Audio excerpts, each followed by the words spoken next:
Hi, dolphins and dolphin family members. Wow, today was an exciting day.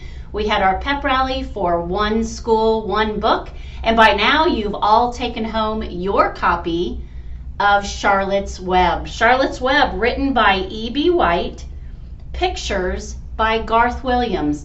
And something I always love to do is check to see when a book was born and think about what was going on in the world at that time. Was I alive? This book's copyright is 1952. That's before I was born. It was before my mom and dad even got married. I just like to put things into perspective. So this book might have some words or vernacular that doesn't sound the same as what we read today. Charlotte's Web is just a favorite, and I think that you're going to love reading this along with us. So today, I am lucky enough to read to you Chapter 1, Before Breakfast. Of course, you all know who I am. I'm Mrs. Borgert, the principal at Anderson Elementary School. And I just can't thank the PTO enough for making this one book, one school possible at Anderson Elementary School. Let's get started. Where's Papa going with that axe? Said Fern to her mother as they were setting the table for breakfast. Out to the hog house, replied Mrs. Arable. Some pigs were born last night. I don't see why he needs an axe, continued Fern, who was only 8. Well, said her mother, one of the pigs is a runt. It's very small and weak, and it will never amount to anything. So your father has decided to do away with it. Do away with it? Shrieked Fern. You mean kill it? Just because it's smaller than the others? Mrs. Arable put a pitcher of cream on the table. Don't yell, Fern, she said. Your father is right. The pig would probably die anyway. Fern pushed a chair out of the way and ran outdoors. The grass was wet and the earth smelled of springtime. Fern's sneakers were sopping by the time she caught up with her father. Please don't kill it, she sobbed. It's unfair. Mr. Arable stopped walking.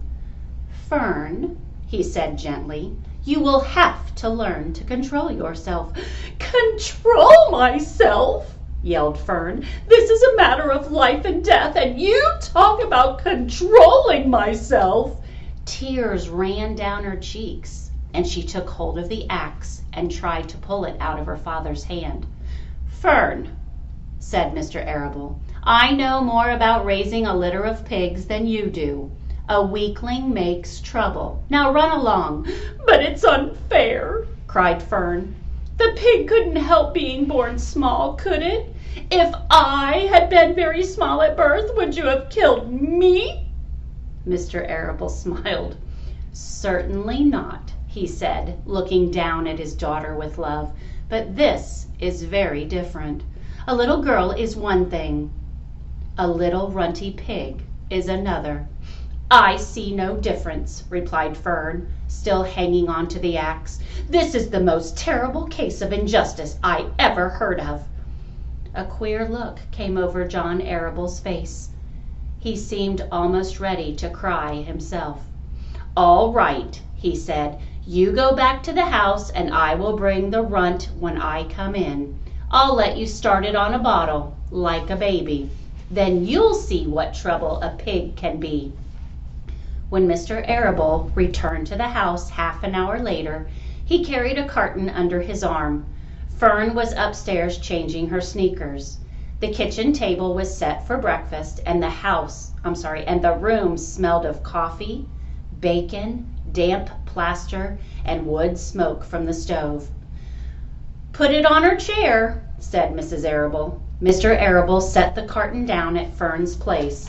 Then he walked to the sink and washed his hands and dried them on the roller towel. Fern came slowly down the stairs.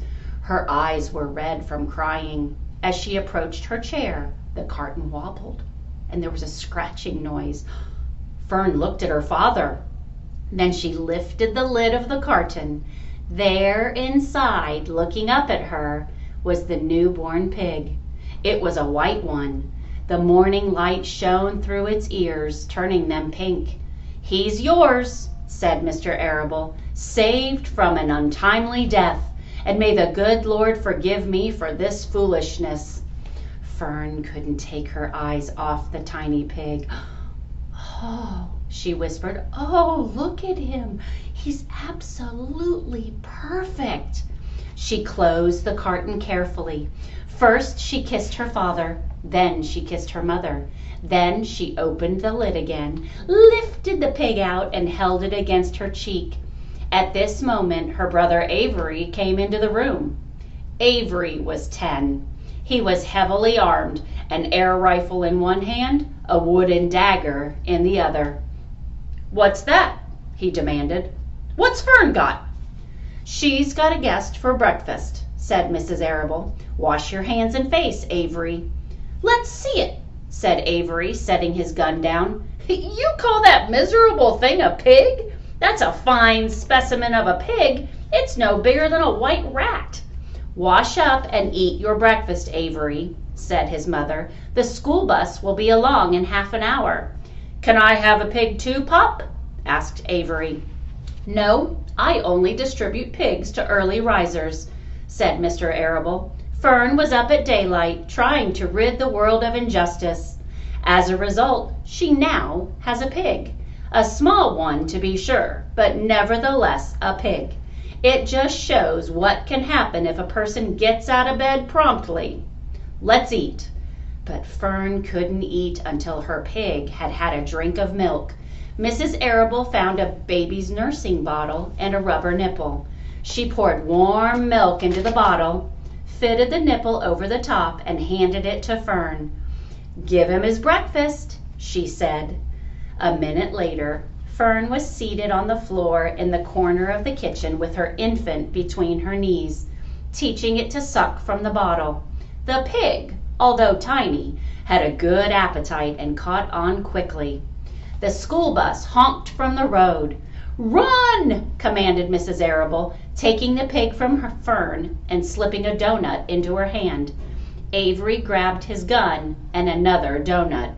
The children ran out to the road and climbed into the bus. Fern took no notice of the others in the bus. She just sat and stared out the window, thinking what a blissful world it was and how lucky she was to have entire charge of a pig. By the time the bus reached school, Fern had named her pet, selecting the most beautiful name she could think of. "Its name is Wilbur," she whispered to herself. She was still thinking about the pig when the teacher said, "Fern, what is the capital of Pennsylvania?" "Wilbur," replied Fern dreamily. The pupils giggled. Fern blushed. Boys and girls, that's the end of chapter 1. I hope you are so excited to learn about the adventures of Fern and Wilbur.